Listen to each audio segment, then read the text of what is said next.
parler des sans-abri, c'est toujours une histoire bien compliquée. Et c'est la tentative, le défi de Zabou Breitman quand elle a réalisé le film No et moi, un film sorti en 2010, si je ne me trompe pas, tiré du roman No et moi de Delphine de Vigan. C'est l'histoire de Lou, 13 ans, qui repère une jeune femme de 18 ans sans abri et qui convainc ses parents de l'héberger. C'est le cœur du film.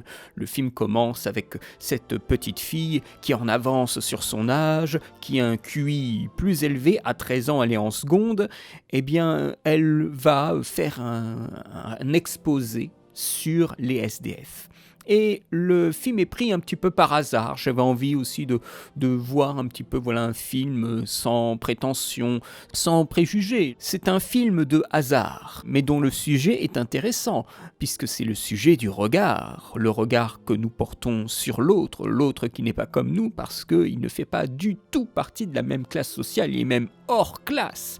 C'est la classe bourgeoise qui est un petit peu, rebutée à l'idée d'héberger une sans-abri, mais Lou qui elle n'a pas du tout ces considérations, elle voit Nora comme une amie, comme quelqu'un qui a besoin d'aide tout court, et elle va se mettre souvent en rébellion avec ses parents. Dès le départ, c'est une séquence dans la gare, je trouve une bonne séquence, c'est une séquence où on regarde des visages. La caméra capte des visages dans la gare, on voit des visages. Des fois, certains qu'on ne veut pas voir, notamment ceux qui mendient ou les sans-abri, ne veulent pas voir ces visages. Mais elle n'a aucun problème et va rencontrer des sensibilités. Et c'est un film sur les rapports humains. Et forcément, quand on évoque les SDF sans en avoir été un, eh bien, on marche un petit peu sur des œufs.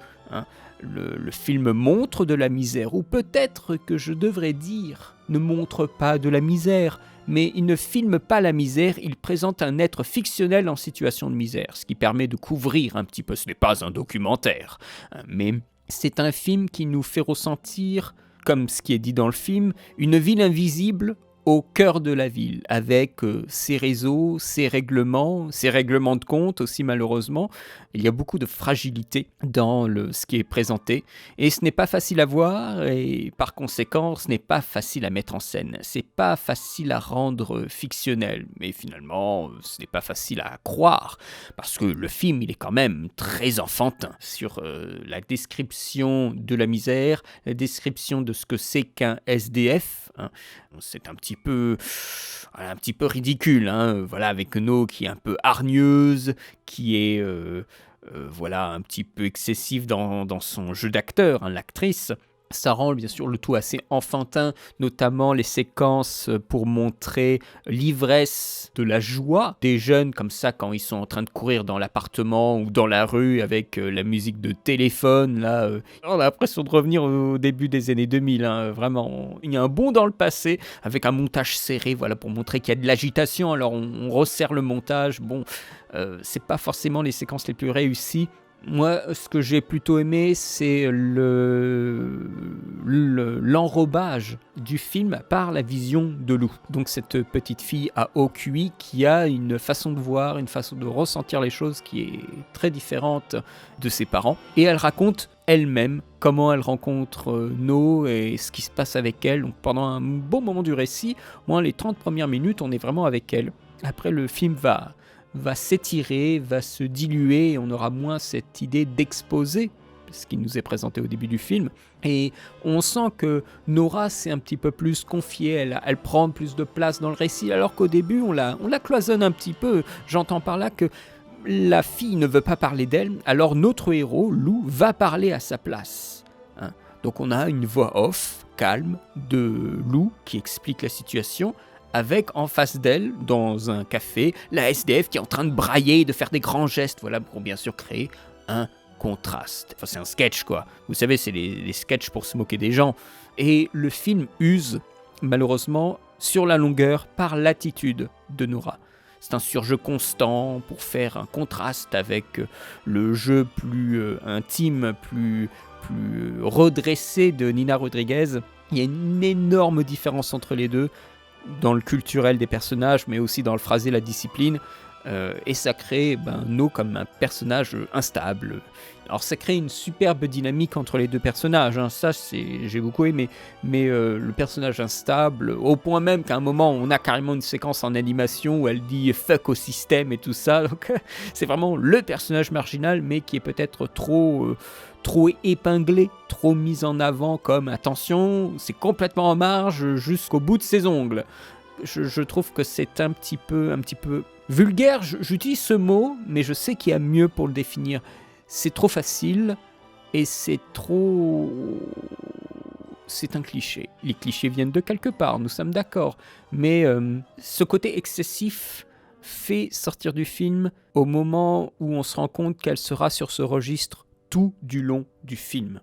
Mais ce n'est pas parce qu'elle braille fort et que son personnage est excessif, expressif, agressif, que le film ne vante pas les mérites de la sauver. Le film donne l'espoir par le geste de la main tendue, par l'opportunité de faire quelque chose pour l'autre. L'ami de Lou, beaucoup plus vieux qu'elle, mais dont elle souhaiterait être la petite amie, eh bien, l'aide contre toute attente. Moi, je ne pensais pas, mais au final, il l'aide à tenir Nora peut-être sur de meilleurs chemins. Le film montre de bonnes mentalités de la part des jeunes vis-à-vis des personnes plus âgées des parents. On a quand même le parcours d'un personnage qui tente de se sortir de ce mauvais pas. C'est un gros parcours, il est compliqué. On fait ce qu'on peut pour sauver les autres, mais des fois la pression de la société est beaucoup plus forte et les règles, c'est plus compliqué pour d'autres. Et Lou devient un petit peu aveugle sur ce qui se passe, sur les débordements de Nora, sur le fait qu'elle ne puisse pas tenir son rôle dans la société vis-à-vis de ses engagements, vis-à-vis des parents, vis-à-vis du père de Lou qui lui propose d'être dans la chambre inoccupée. Tout cela est bien compliqué, mais à cela s'ajoute aussi bien sûr une dimension cinématographique qui est elle-même aussi compliquée. Là, je vous parle de scènes, je vous parle de personnages, mais qu'en est-il du cinéma dans ce film ? Est-ce encore une fois un film de scénario ? Vous m'avez déjà entendu peut-être évoquer ce sujet pendant ce mois-ci. Eh bien, c'est un sujet de cinéma, parce qu'il s'agit du regard de l'autre, mais aussi d'adopter le regard de l'autre. On a quelques effets de mise en scène qui permettent d'épouser le regard de Lou. Mais qui ne font pas vivre le film. Mais par moments, il y a des choses qui sont particulièrement impressionnantes parce qu'elles détonnent du reste du film qui est, on va dire, sagement filmé. Nous avons des situations écrites et les personnages qui font tout le film, quasiment. Mais on a quelques idées par moments qui sont superbes. Par exemple, la perception interne de Lou, la voix off, qui vient des fois en contraste avec ce qu'on voit visuellement. Le plan aussi où Nora rase le mur de la chambre, qui est magnifique et qui va avoir un écho avec une vitre un peu plus tard dans le film. Également la scène où elle rejoue une scène plusieurs fois, quand elle rentre dans l'appartement et qu'il y a ses parents qui l'attendent, et qu'elle essaie de créer un discours pour faire accepter l'idée que No va vivre avec elle dans l'appartement, qu'elle revoit ses parents plusieurs fois qui sont habillés de différentes façons et pour avoir un peu un florilège de leur réception de la nouvelle, de ce qu'elle a envie de faire pour Nora, et aussi un peu la notion du temps qui est travaillée plusieurs fois sur des accélérations. Justement, je vous parlais de montage cut un peu avant, bien on a aussi des timelapses.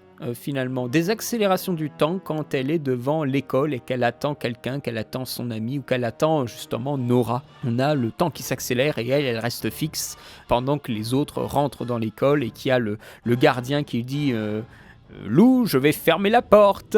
Voilà, tout cela c'est un peu saupoudré, mais c'est pas le cœur du film. Le film ne brille pas. Il n'est pas connu pour cela, malheureusement, mais c'est quand même... Il y a eu quelques idées, quelques fulgurances, et je devrais dire aussi au final que Bernard Campan, qui pour moi est toujours lié aux inconnus, arrive ces dernières années, cette dernière décennie, à quand même camper d'autres personnages et à se faire un peu oublier comme faisant partie d'un groupe comique pour avoir des rôles dramatiques ou des rôles tout simplement normaux, comme un père de famille, et je trouve qu'il joue très bien dans le film, il sait être sérieux et avoir cette aura de père, voilà, qui peut être strict. Donc, pour résumer, moi je trouve que Nos et moi, c'est tout à fait regardable, hein, encore aujourd'hui. C'est un sujet fragile, c'est vrai, qui est même fragile dans le film, hein. On sent que c'est un bon coup de cliché. On verse notre pichet de clichés sur le film, hein, mais il y a eu une sympathie parce que c'est par les yeux d'un enfant avant tout. Il y a une sympathie par le parcours que fait faire le film aux personnages et par la légèreté, ou devrais-je dire, comme je l'ai évoqué, l'innocence de son récit et l'innocence de son regard.